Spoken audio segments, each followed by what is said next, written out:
BJP की पहली list को लेकर एक बड़ी खबर आपको बता दें। पटना साहिब और कुम्हरार में नए चेहरे बीजेपी ने मैदान में उतारने का फैसला किया है। ऐसे में विधानसभा अध्यक्ष नंदकिशोर यादव का टिकट कट गया है, तो रत्नेश कुशवाहा को नंदकिशोर यादव की जगह टिकट दिया गया है, जिनका स्वागत नंदकिशोर यादव ने वीडियो संदेश जारी कर किया है। वहीं कुम्हरार से संजय गुप्ता बीजेपी के उम्मीदवार होंगे। सम्राट चौधरी और मंगल पांडे भी चुनाव मैदान में उतरेंगे। तारापुर से सम्राट चौधरी और सीवान से मंगल पांडे, तो वहीं पूर्व सांसद रामकृपाल यादव को दानापुर से मैदान में उतारने का पार्टी ने फैसला लिया है। टिकट कटने और नए प्रत्याशी को टिकट मिलने पर नंदकिशोर यादव ने वीडियो संदेश जारी कर अपनी प्रतिक्रिया साझा की है और कहा कि पार्टी ने मुझे बहुत कुछ दिया है, कोई नाराजगी नहीं, नई पीढ़ी का स्वागत है, अभिनंदन है।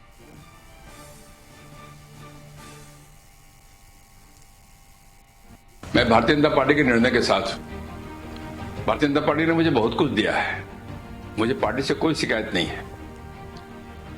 पार्टी में नई पीढ़ी का स्वागत है, अभिनंदन है। पटना साहिब विधानसभा क्षेत्र के लोगों ने मुझे लगातार 7 बार विजयी बनाया है। उन्होंने जो स्नेह और प्यार मुझे दिया है भाजपा उम्मीदवार के रूप में, मैं उसे कभी भूल नहीं पाऊंगा। मैं भारतीय जनता पार्टी के निर्णय के साथ, भारतीय जनता पार्टी ने मुझे बहुत कुछ दिया है।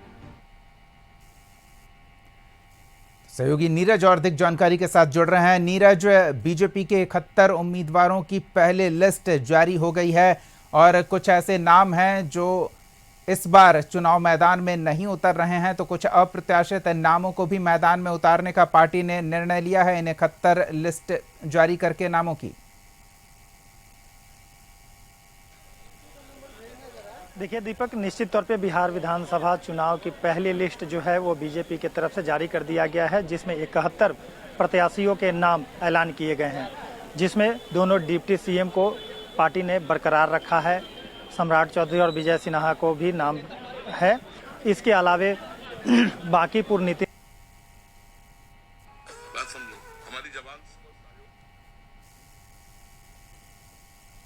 जी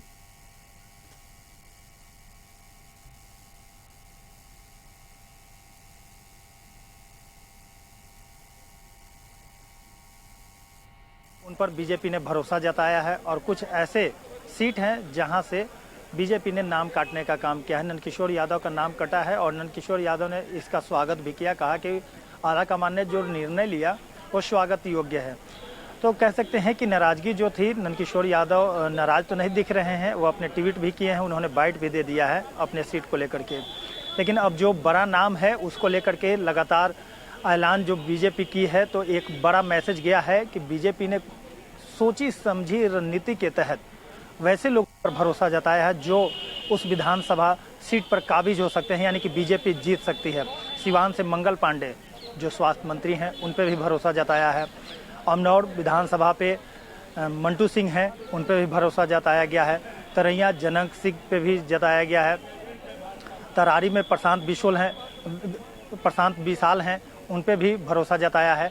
तो कई ऐसे सीट हैं जिस पे पार्टी जो आलाकमान है, जो चुनाव समिति बैठक हुई थी उसमें भी कई लोगों पर चर्चा हुआ था और साफ तौर पे दिलीप जायसवाल जो प्रदेश अध्यक्ष हैं बीजेपी के, उन्होंने साफ तौर पे कहा था कि पार्टियों के परफॉर्मेंस और जो प्रत्याशी के परफॉर्मेंस हैं उनको लेकर के ये चर्चा की जा रही है और उसी चर्चा के हिसाब से नाम का जो ऐलान हुआ है उसी के हिसाब से किया गया है कि वो विधानसभा में कितनी अहमियत रखते हैं, विधानसभा सीट पे जीत सकते हैं या नहीं, उसको लेकर के बीजेपी के तरफ से 71 लोगों के नाम का ऐलान किया गया है।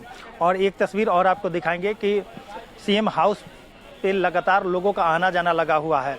जिन लोगों को सीएम हाउस के तरफ से फ़ोन जा रहा है वो लोग आ रहे हैं और गेट यहाँ पे 2 है, एक मेन गेट है और एक पीछे गेट से भी जिनको फ़ोन आ रहा है वो सीधे सीएम हाउस में जा रहे हैं और उनके समर्थक भी यहाँ पे पहुँचे हुए हैं।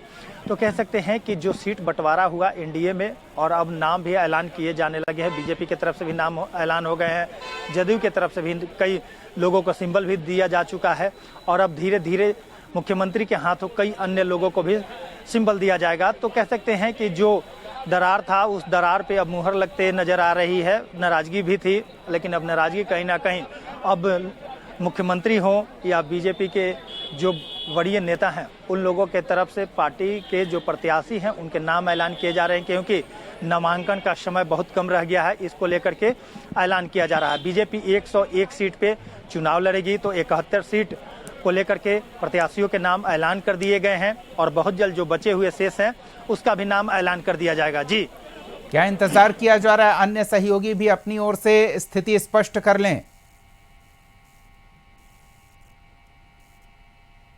चिराग पासवान की बात करें, उपेंद्र कुशवाहा की बात करें, जीतन राम मांझी की बात करें, उपेंद्र कुशवाहा, जीतन राम मांझी अभी भी उनके अंदर कुछ ना कुछ नाराजगी है। लगातार ट्वीट के माध्यम से बाइट जब प्रेस मीडिया को दे रहे हैं तो उनकी नाराजगी साफ तौर पे झलक रही है। जीतन राम मांझी ने तो यहाँ तक कह दिया है कि चिराग कैंडिडेट उतारेंगे, वहां से हम भी कैंडिडेट उतारेंगे।